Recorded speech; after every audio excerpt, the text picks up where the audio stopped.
दया भारत का, सेवा ही बस काम है। सहभागी बन पुण्य कमा लो, सबसे ये आह्वान है। प्रणम्य सागर गुरु महाराज की सोच का ये परिणाम है। सहभागी बन पुण्य कमा लो, सबसे ये आह्वान है, सबसे ये आह्वान है। अरहम योग प्रणेता ने ये पावन दीप जलाया है। साधर्मी का बने सहारा, बीड़ा ये ही उठाया है, बीड़ा ये ही उठाया है। चलो उन्हें खुशियों से मिलाए, बड़ा पुण्य का काम है। सहभागी बन पुण्य कमा लो, सबसे ये आह्वान है, सबसे ये आह्वान है। जीवों के भोजन का प्रबंधन, असमर्थ बच्चों को शिक्षा, रोजगार की करें व्यवस्था, मांगे ना कोई भिक्षा, मांगे ना कोई भिक्षा। अरहम जीव दया भारत बस करती ये ही काम है। सहभागी बन पुण्य कमा लो, सबसे ये आह्वान है, सबसे ये आह्वान है। गाय धरा पे रहे सुरक्षित, गौशाला है बनवाई। जीव जंतु की भोज व्यवस्था सुंदर रूप से करवाई, सुंदर रूप से करवाई। साधर्मी भूखा ना सोए, रखना सबका ध्यान है। सहभागी बन पुण्य कमा लो, सबसे ये आह्वान है, सबसे ये आह्वान है। साधर्मी रोगी के इलाज को हम मिलके हैं करवाते। जाने कितने असहायों को राशन घर में पहुँचाते, राशन घर में पहुँचाते। लक्ष्य हमारा उन चेहरों पे लानी बस मुस्कान है। सहभागी बन पुण्य कमा लो, सबसे ये आह्वान है, सबसे ये आह्वान है।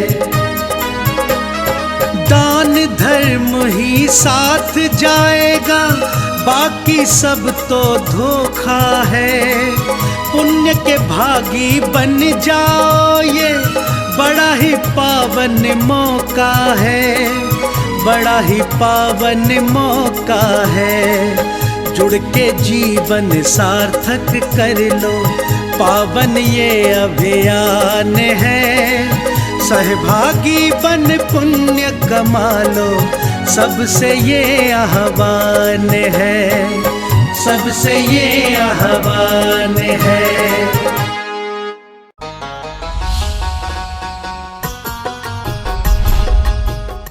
इस कार्यक्रम के पुण्यार्जक हैं प्रणम्य वाणी देवदूत। प्रणम्य गुरु की वाणी पहुँचे घर घर, सम्यक ज्ञान प्रभावना होवे घर घर। सभी प्रणम्य वाणी देवदूत के पुण्य की बहुत बहुत अनुमोदना। मात्र 12,000 रुपए वार्षिक सहयोग राशि प्रदान कर प्रणम्य वाणी देवदूत बने। अधिक जानकारी के लिए संपर्क करें।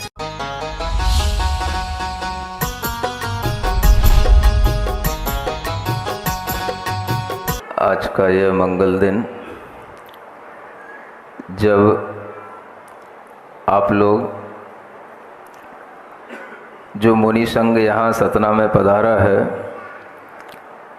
उनको रोकने के लिए भरसक जोर लगाएंगे, ऐसे मंगल दिन की शुरुआत आज से होती है। ये जितने भी बाहर के लोग आते हैं, ये सपोर्ट करने के लिए आते हैं कि महाराज आप जहाँ पर हो वहीं पर रहना, कहीं जाना नहीं।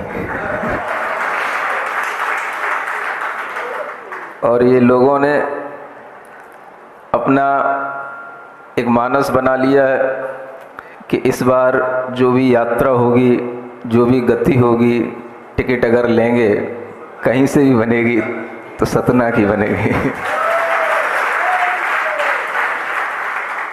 सभी के लिए इस चातुर्मास में अपने अपने मनोभावों को पवित्र करने का एक उल्लास के साथ में भाव तो बनता है, और वह भाव ही बनाना हमारे लिए बहुत आवश्यक है। जीवन में अनेक अवसर आते हैं, जिन अवसरों पर हम बड़े बड़े काम करते हैं।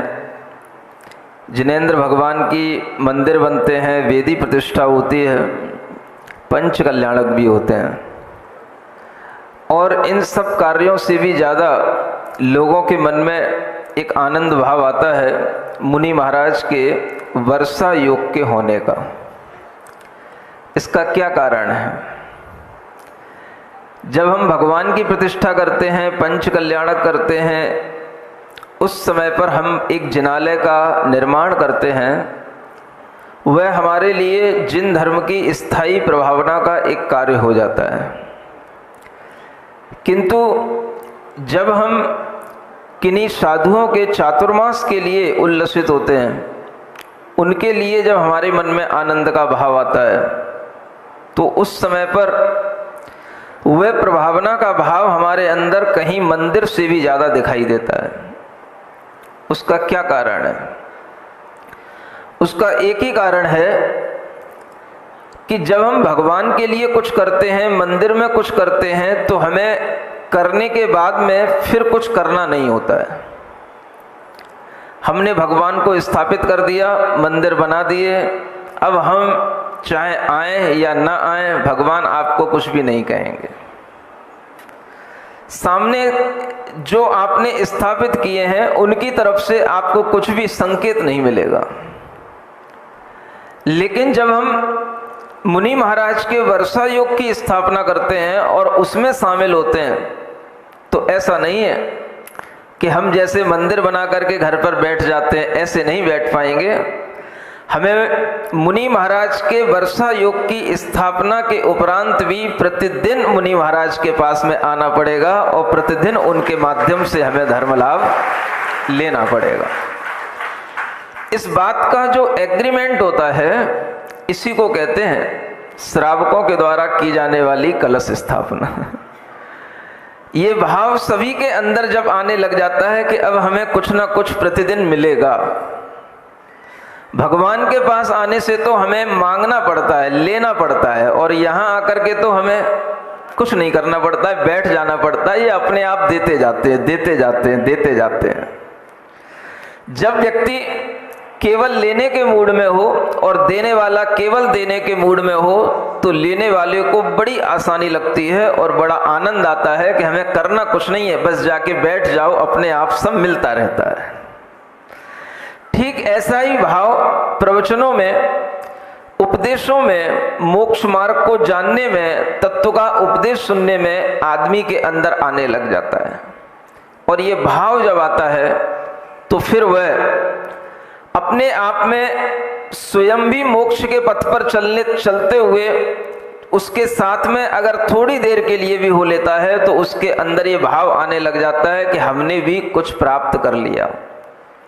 आप देखो, दिन भर में 24 घंटे में आप केवल 1 घंटे हमारी संगति में आते हो, इससे ज़्यादा तो नहीं आते। थोड़ी बहुत देर के लिए शाम को आ गए।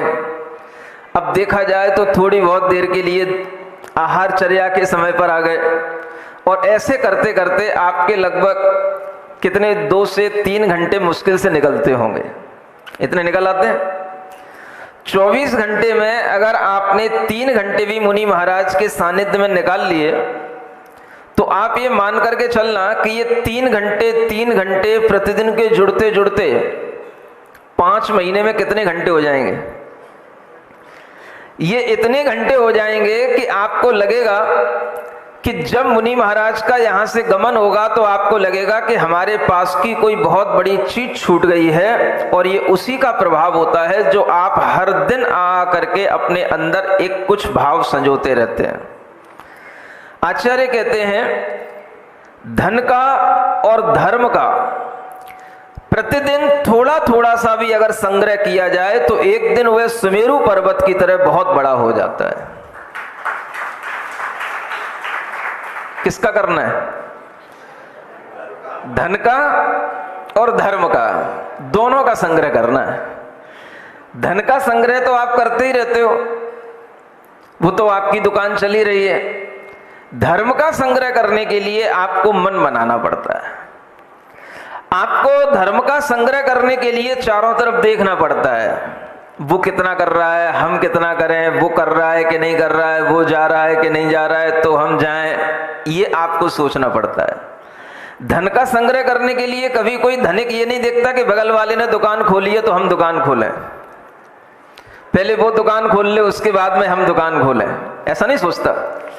उसमें तो वो सबसे पहले दुकान खोलने को तैयार हो जाता है कि वो ना आ पाए, मैं अपनी पहले दुकान खोल लूं ताकि ग्राहक मेरे पास में पहले आ जाएं। हो सकता है भगवान से प्रार्थना करे, भगवान ये 2 घंटे बाद ही आए, मेरी दुकान 10 बजे खुल जाए तो इसकी 12 ही बजे खुले। ये धनिक के मन के अंदर भाव रहता है जब उसे धन कमाने की इच्छा होती है। लेकिन जब धर्म कमाने की इच्छा होती है तो तू चल मैं आया ऐसा। जब धर्म कमाने की इच्छा होती है तब उसके अंदर ये भाव आने लग जाता है, हाँ हाँ चलो चलो तुम चलो मैं आता हूं। प्रवचन शुरू हो रहे हैं, हाँ हाँ अभी शुरू होने दो मैं आता हूं। प्रवचन शुरू होने के उपरांत जब शुरू हो जाते हैं तब तक भी भगवान की पूजा आदि में लोग लगे रहते हैं, सोचते रहते हैं हाँ अभी तो 8:45 बज रहे हैं, 8:30 बज रही है, अभी महाराज आए होंगे मंच पर, अभी धीरे धीरे शुरुआत होने दो, जब माहौल बनेगा तब तक हम पहुंच जाएंगे। और कुछ लोग तो अंत तक आ ही जाते हैं, कुछ ना मिले तो श्री जिनवाणी जग कल्याणी यही करने को मिल जाए। और ये भी अगर उनने कर ली, इतने में भी वो आ गए तो भी संतुष्ट हो जाते हैं। अगर उनसे कभी पूछा जाए क्यों प्रवचन में आते हो, हाँ आते हैं। रोजाना आते हो? आते हैं। क्या सीखा, क्या जाना? महाराज वो जब आते हैं उस समय आपकी श्री जिनवाणी शुरू हो जाती है, मैं क्या करूं। इस तरीके के भी लोग होते हैं। लेकिन ये तरीका हमारे लिए ये बताता है कि हम धन कमाने की इच्छा में जितना ज्यादा अपना मन लगाते हैं, धर्म कमाने की इच्छा में उतना मन नहीं लगाते हैं। धर्म कमाने के लिए भी व्यक्ति को पहले ये सोचना चाहिए कि जैसे हम धन कमाने के लिए अपनी दुकान पहले खोलने को तैयार होते हैं, हम आगे आगे होने को तैयार होते हैं, ऐसे ही धर्म कमाने के लिए भी हमें आगे होना चाहिए। जब व्यक्ति के अंदर इस तरह की भावना आने लग जाती है तो वो ये नहीं सोचता है कि मैं जब तक प्रवचन समाप्त हो जाएगा तब तक मैं जाकर के बैठ ही जाऊंगा। नहीं, वो सबसे पहले आगे की लाइन में बैठने की कोशिश करता है। स्कूल में भले ही वो बैक बेंचर रहा हो, लेकिन प्रवचन में, धर्म की सभा में वो आगे आकर के अगर बैठने की इच्छा करता है तो इसका मतलब है कि वह धर्म को पहले पहले प्राप्त करने की इच्छा करता है। ऐसी धर्म को प्राप्त करने की इच्छा सभी लोगों के मन के अंदर होनी चाहिए। आने वाले समय में यह जब आपके सामने मौका आ रहा है तो कहते हैं समझदार लोगों को कभी मौका चूकना नहीं चाहिए।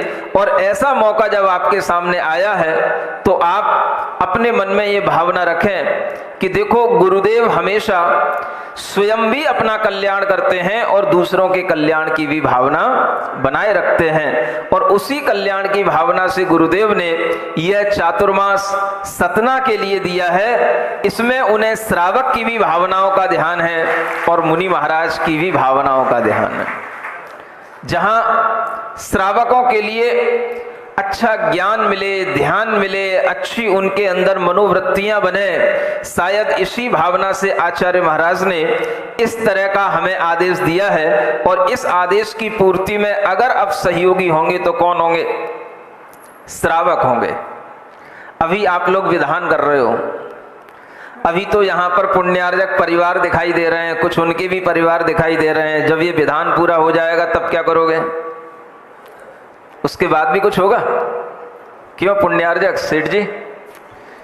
ऐसे ही आगे की पंक्ति में बैठे दिखाई दोगे 5 महीने तक? दिखोगे? ऐसा भाव होना चाहिए। ये भाव अगर बनेगा तब जाकर के आपके अंदर ये भावना आएगी कि जैसे हमें धर्म में आगे आना है, वैसे वैसे हमें इस धर्म भाव में भी अपने अंदर आगे आते हुए अपने मन के अंदर की विशुद्धि को बढ़ाते जाना है। और यही हमारे अंदर के मोक्ष मार्ग को बढ़ाने की एक प्रक्रिया होती है।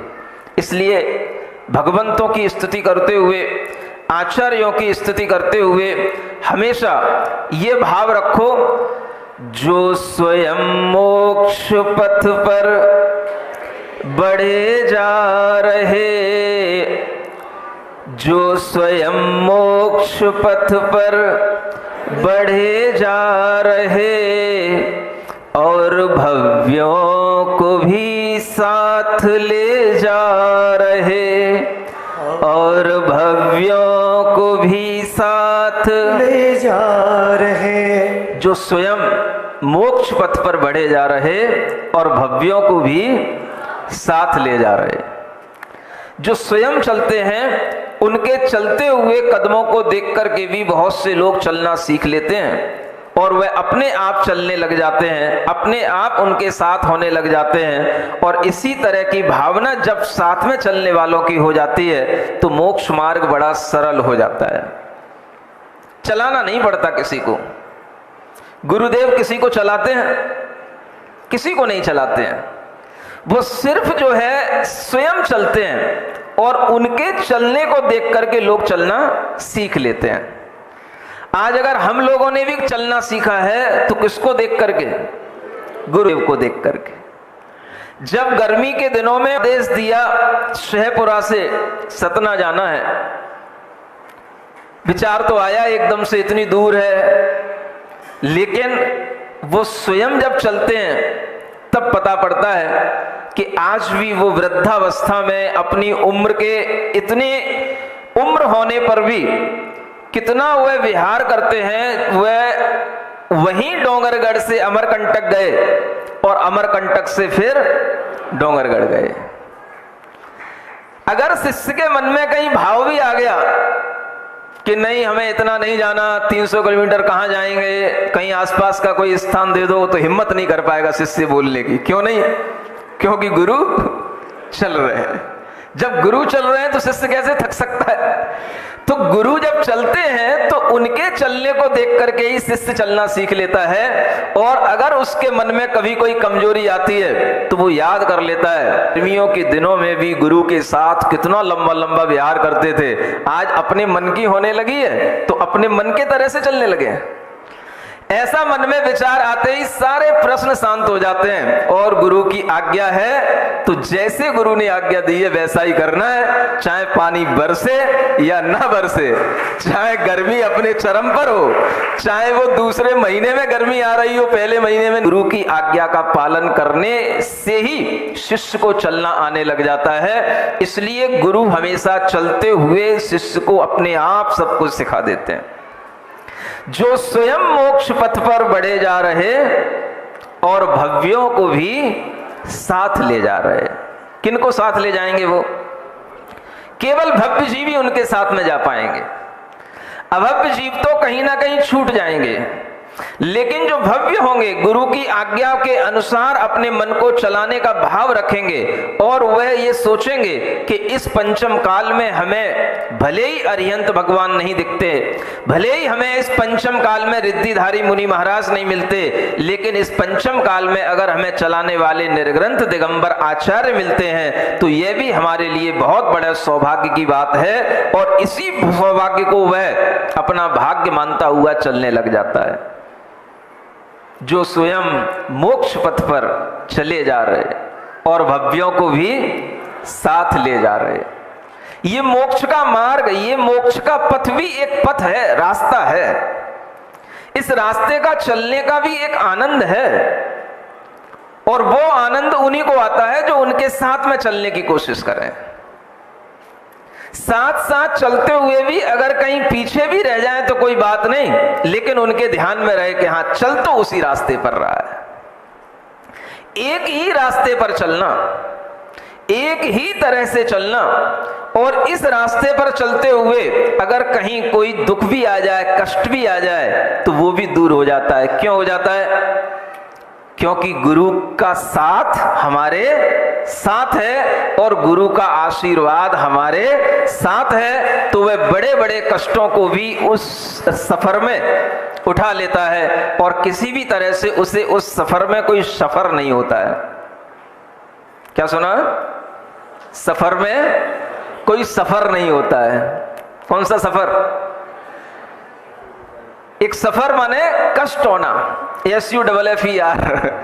उस सफर में उसे कोई सफर नहीं होता है, कोई कष्ट नहीं होता है, क्योंकि है निराली डगर मोक्ष का ये सफर, है निराली डगर मोक्ष का ये सफर। ये भी एक मोक्ष का सफर है, लेकिन ये डगर अपने आप में निराली है, दुनिया से अलग हटके चलती है। इसकी पगडंडियां अलग बनी होती हैं और ये पगडंडियां दूसरों को दिखाई नहीं देती हैं, बस चलती चली जाती हैं और भीतर गहरे गहरे संस्कार डालती चली जाती हैं, और इन पगडंडियों पर चलते चलते जीव एक दिन उस सिद्ध शिला के ऊपर तक पहुंच जाता है। ये सब गुरु के उपकार की महिमा होती है। अगर आपके पास जुआ है तो एक हम जुआ भी चाहिए। माने जो हमारे भावों के भी समझ सके, हम जो बात कहते हैं उस बात को भी समझ सके, हम जिस तरह से सफर में हैं हमारे साथ भी वो वैसे ही चल सके, और जैसा कष्ट हमें होता है वैसा ही कष्ट उनको भी होता है, तो उसको भी देख करके हम समझ सकें कि इस सफर में कष्ट होना भी एक आम बात है और ये चलता है, लेकिन सफर में एक साथी होना चाहिए। वो साथी कैसा होना चाहिए? वो गुरुदेव जैसा ही होना चाहिए। कोई भी सफर हो सब कट जाता है, अकेला होने पर सफर बोझिल हो जाता है, लेकिन जब सफर में हम सफर कोई होता है तो क्या होता है? सफर आसानी से निकल जाता है। आप लोगों ने तो सब अपने हम सफर बना ही रखे हैं। नहीं समझ आया? अपनी जिंदगी में 20 साल से 30 साल के बीच में सब अपना एक साथी ढूंढ लेते हैं, सब हम सफर ढूंढ लेते हैं। इनके साथ में अब अपनी आगे की जिंदगी बहुत अच्छे से निकलेगी। जितनी भी अपनी 40-50 साल की जिंदगी है अब इनके साथ में आराम से निकल जाएगी, क्योंकि इस सफर में भी एक हम सफर चाहिए। सबने बना रखे हैं। सब खुश हो ना? बोलो तो अच्छे से कट रही है। बहन है, चाचा है, ताऊ है, ताई है, फूफा है, बुआ है, सब है आपके पास में। नाना है, नानी है, मामा है, मामी है, सब है। इतने परिवार में रहने के बाद भी आदमी को एक हमसफर की जरूरत पड़ती है। एक सोचने की बात है। और जो आदमी इन सब चीजों को छोड़ के निकल जाता है, जो आदमी इन सब का त्याग करके इन सबको भी छोड़ करके निकल जाता है, उसे किसी हमसफर की अगर जरूरत पड़ती है तो वो कौन सा हमसफर उसे चाहिए? वो आचार्य परमेष्ठी होते हैं, वो गुरुदेव होते हैं, जिनके कारण से वह इन सबको छोड़ करके एक के पीछे पड़ जाता है। सोचो कितनी ताकत होती है, कितनी हिम्मत की बात होती है। आप सबके बीच में रह करके भी एक हमसफर ढूंढते हो और वो सबको छोड़ करके एक को ढूंढते हैं, और उस हमसफर को अगर वो पा लेते हैं तो उन्हें लगने लग जाता है हाँ, इनके साथ में चलने पर अब हमें कभी कहीं कोई गम, कोई दुख नहीं होगा, क्योंकि बस इनको देखते रहो, इनको याद करते रहो। जब भी कभी कोई दुख की बात आए इनको याद कर लो, अपने आप आपके लिए लगने लगेगा कि हाँ, इससे ज्यादा कष्ट तो गुरुदेव बहुत सहन कर चुके हैं। किसी भी तरह का गम होगा आपको, अगर अपने गुरु का स्मरण हो जाएगा, उनकी याद आ जाएगी, आपके गम अपने आप हल्के पड़ जाएंगे। आप भी यही सीख लो। आपने अगर कोई अपना हमसफर बना भी लिया है तो उसको भी यही सिखा दो, और दोनों मिलकर के एक इस राह पर चलते हुए गुरु को आदर्श बनाते हुए चलने की कोशिश करो। अब यूं तो नहीं कहूंगा कि आपने गलती कर ली हम सफर बना के, क्योंकि वो आपने समझदारी से ही काम किया है, पूरे होशो हवास में किया है, सबके साथ मिलकर के किया है, सबको इनविटेशन दे करके किया है, सबको जानकारी दे करके की है। तो यूं तो नहीं कह सकता कि आपने गलती से कर ली। यहां पर आकर के कह जरूर देते हो कभी कभी कि महाराज गलती हो गई लेकिन आपकी गलती को भी मैं समझता हूं कि आप क्यों कह रहे हो महाराज गलती हो गई, ताकि महाराज हमसे कहीं नाराज ना हो जाए कि मेरे से ऐसी उम्मीद नहीं थी महाराज को, लेकिन फिर भी हमने ऐसा कर लिया। तो कभी लोग आकर के कह देते हैं महाराज गलती हो गई। गलती नहीं हो गई, तुमने जो कुछ भी किया है ठीक है, अब तुम 1 से 2 हो गए हो, अब दोनों को उसी सफर पर चलना है जिस सफर पर गुरु चल रहे हैं। अगर ऐसा आपका उद्देश्य बन जाता है तो यही सबसे बड़ा आशीर्वाद उन दाम्पत्य जीवन निभाने वाले लोगों के लिए होता है। लोग शादी विवाह कर करके आते हैं, महाराज आशीर्वाद दे दो इनका जीवन अच्छे से चले। अब अलग अलग सबको क्या आशीर्वाद दूं, एक साथ सबके लिए कह रहा हूं, जिन्होंने भी अपने जीवन में आगे बढ़ने के लिए, सुख से जीने के लिए अपना साथी ढूंढ लिया है, वह उन दोनों साथियों के लिए मैं कह रहा हूं कि वे दोनों मिलकर के हमेशा अपने जीवन में एक गुरु की कल्पना जरूर करें, एक गुरु को अपने सामने आदर्श बना करके जरूर रखें। और गुरु वही होना चाहिए जिसके माध्यम से हमारे परिणामों में शांति आए, हमें एक नया रास्ता मिले, और जब भी कभी हम भटकें हमें वो ऐसा ज्ञान दें, ऐसा ध्यान दें, ऐसा विवेक दें जिसके माध्यम से हम पुनः अपने रास्ते पर आ जाएं। ऐसा गुरु भी अगर एक बार अपने आप में, अपने अंतरंग में संकल्प के साथ पकड़ करके रख लोगे तो आपका जीवन बहुत अच्छे ढंग से निकल जाएगा। ये गुरु की महिमा जान लो। इसलिए कहना पड़ता है, अगर हम अपने जीवन में एक साथी बना करके रखते हैं तो आध्यात्मिक जीवन का भी एक साथी होना चाहिए।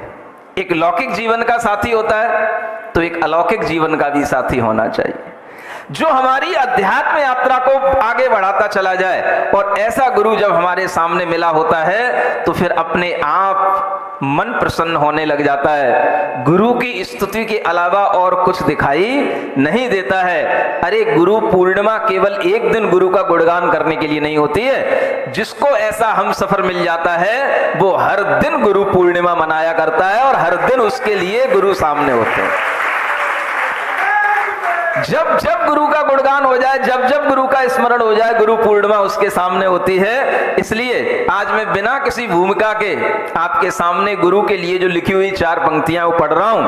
है निराली वाणी में तत्पर, जिनका मन इतना पावन हो करुणा गगन, इसलिए भक्त उनके बढ़े जा रहे, इसलिए भक्त उनके बढ़े जा रहे, जो स्वयं मोक्ष पथ पर चले जा रहे, जो स्वयं मोक्ष पथ पर चले जा रहे, और भव्यों को भी साथ ले जा रहे, और भव्यों को भी साथ ले जा रहे। जो गुरुदेव हैं उन गुरुदेव के भक्तों की कहीं कोई कमी नहीं है, और वह भक्त गुरुदेव के साथ चलने के लिए तैयार होते हैं। और गुरुदेव एक सूर्य की तरह हैं, लेकिन वह अपनी किरणों को भी जहां जहां भेज देते हैं वो सब किरणें भी उन्हीं गुरु में, उन्हीं सूर्य में समाहित होने की भावना करती हैं।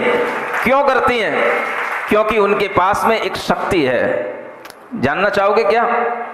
आज सबसे बड़ी चीज जो उनके पास में है, जो सदाचार संयम का मेरु शिखर, जो सदाचार संयम का मेरु शिखर, जिनके चरणों में देवों की रहती बसर, जिनके चरणों में देवों की रहती बसर, वो गुरु मेरा विद्या का सागर महा, वो गुरु मेरा का सागर महा, जिनके चरणों में झुकता है सारा जहां, जिनके चरणों में झुकता है सारा जहां, उनके चरणों में हम भी चढ़े जा रहे,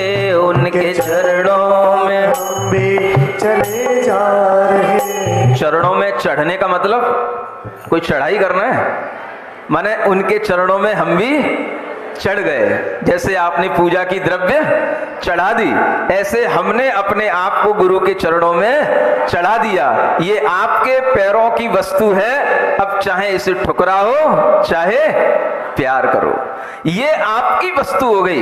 इस वस्तु को गुरु के लिए समर्पित कर देने का नाम है गुरु के चरणों में चढ़ गए, अर्पित हो गए उन गुरु के लिए। उनके चरणों में हम भी चढ़े जा रहे, जो स्वयं मोक्ष पथ पर बढ़े जा रहे, और भव्यों को भी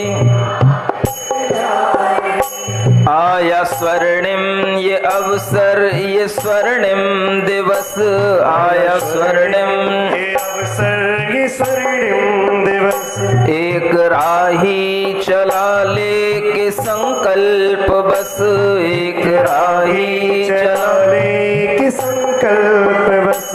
आत्मा के अलावा परिग्रह सब, आत्मा के अलावा परिग्रह सब। छोड़ दो साथ इनका अकेला हो अब, छोड़ दो साथ अकेला हो। जो ऐसी भावना करके चलते हैं, आत्मा के अलावा सब कुछ परिग्रह है, अपना तन भी परिग्रह है, अपने शिष्य भी परिग्रह हैं, अपने कोई भी तरह की आसपास चीजें हैं वो सब क्या है, परिग्रह है। और उस परिग्रह को परिग्रह की तरह ही छोड़ करके जो हमेशा चला करते हैं, लेकिन फिर भी उनके पीछे लाखों चले चले जाते हैं। बोलिए संत शांति। शिरोमणि आचार्य गुरु विद्यासागर जी महामुनि राज की। इस सिद्ध चक्रमंडल विधान के अंतर्गत सिद्ध भगवान की भक्ति करते हुए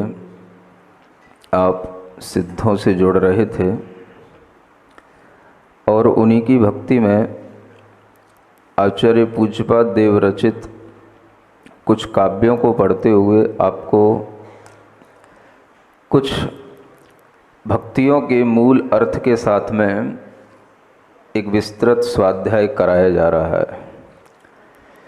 शायद अभी कुछ लोगों को ज्ञात नहीं हो रहा है कि यहाँ पर एक स्वाध्याय भी चल रहा है, यहाँ पर प्रवचन भी चल रहा है, यहाँ पर विधान भी चल रहा है, और यहाँ पर क्लास भी चल रही है। सब लोग अलग अलग तरह से अलग अलग व्यू अपना रखते हैं, और जिस एंगल से हर चीज़ को पहले देखते आए हैं उसी एंगल से हर चीज़ को देखते हैं। लोग समझते हैं स्वाध्याय का मतलब होता है जहाँ पर 10-15 कुछ बुजुर्ग लोग बैठे हों। क्लास का मतलब होता है कि 2-4 लोग बैठे हुए किसी ग्रंथ को बाँच रहे हों, सुन रहे हों। और प्रवचन का मतलब होता है जहाँ बहुत सारे लोग बैठे हों, वो प्रवचन होता है।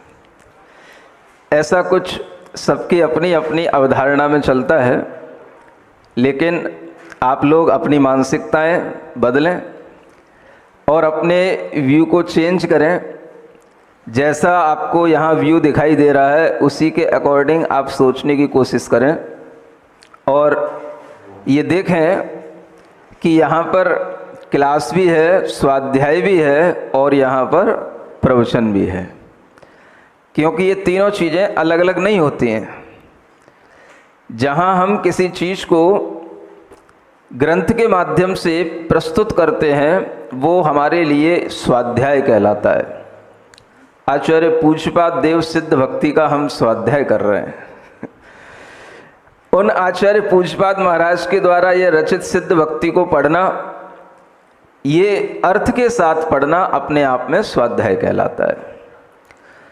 उसी के साथ में क्लास का रूप वो हो जाता है कि जहाँ पर किन्हीं विशेष लोगों को अलग से कैटेगराइज करके बुलाया जाता है तो वो क्लास हो जाती है। लेकिन जब यहाँ पर सभी तरह के लोग बैठे हैं, सभी उम्र के लोग बैठे हैं, सभी तजुर्बे के लोग बैठे हैं, तो ये भी एक क्लास का रूप होता है जो जनरल क्लास कहलाती है, सबके लिए कहलाती है।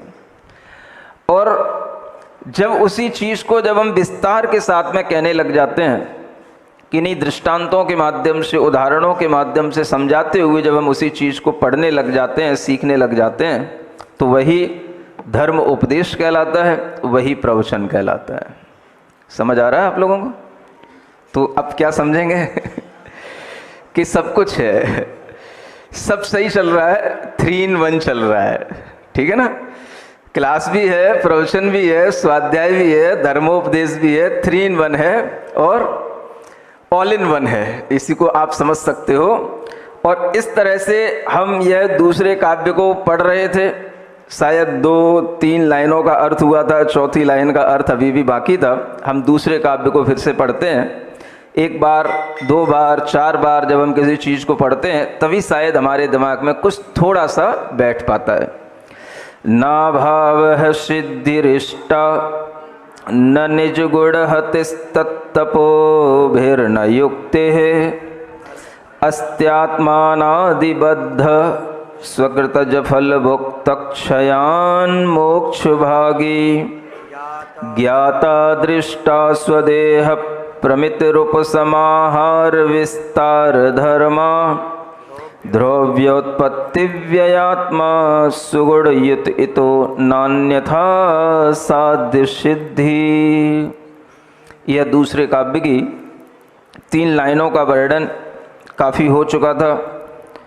ज्ञाता दृष्टा स्वदेह प्रमिति और उपसमाहार विस्तार धर्मा, यह वह धर्म कहलाता है आत्मा का, जिसके कारण से वह आत्मा संकोच विस्तार स्वभाव के साथ में जैसा भी उसके लिए शरीर मिलता है उसी शरीर में वह फैल जाता है।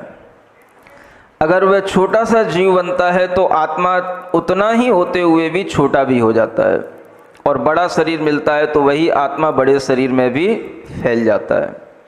ये किसका धर्म है? ये शरीर का धर्म नहीं है। ये किसका धर्म है? ये आत्मा का धर्म है। अब आप विचार करो कि अगर आत्मा का ऐसा धर्म नहीं होता तो क्या होता? मान लो आत्मा का एक ही धर्म होता कि वो एक साइज में बिल्कुल कांस्टेंट हो जाती, और फिर उसको मान लो हाथी बनना पड़ जाता, डायनासोर बनना पड़ जाता, तो क्या होता? क्या वह पूरे शरीर को संभाल सकता? क्या पूरे शरीर में उसकी संवेदना हो सकती? क्या पूरे शरीर का संचालन वह आत्मा कर सकता? नहीं कर सकता। जैसे मान लो आपके शरीर के ऊपर कपड़े पड़े हैं, सुन रहे हो? उन कपड़ों का संवेदन जिस तरह से आत्मा को होता है, क्या शरीर का संवेदन उसी तरह से होता है? बोलो, नहीं होता ना। अगर कपड़े पर मच्छर काट जाए तो कोई फर्क नहीं पड़ता, कपड़े में कांटा लगा हो तो कोई फर्क नहीं पड़ता, लेकिन वही कांटा जब शरीर में लग जाता है, वही मच्छर जब शरीर पे काटता है तो बहुत फर्क पड़ता है।